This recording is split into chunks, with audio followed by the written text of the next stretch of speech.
Well, really a nice group of winter yearlings here, and these first 5, 6 heifers come right to the top of the class for me. And it's a close placing at the top of the class today, but for me, I'm going to start with the heifer that, to me, excels in dairy strength. She's a heifer that's a little more naturally open. She's got a little more width through the floor of her chest. She's got a little more natural spring to her forerib, just a little more open, a little nicer sweep to her rib when you get her out here.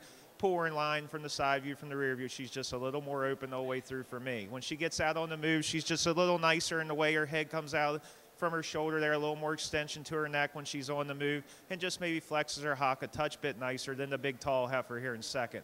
Heifer in second, certainly a beautiful heifer. You love the length that she has from end to end, the size and scale that she has. A heifer that for me today, maybe just like to open her up a little bit down through the floor of her chest, give her a little more spring to her forerib. I'd like to see her flex her hock just a little nicer today to get over her heifer in first. But she uses that advantage, just a little more uphill run, a little more femininity, a little cleaner the whole way through than the February heifer coming out here in third. Heifer in third, you really admire that size and scale, that width and openness that she has. Just for me today, I'd like to clean her up a little bit the whole way through to move her up higher in the class. But she uses that advantage, just a little more balanced than the tremendous open-ribbed heifer we have coming here in fourth.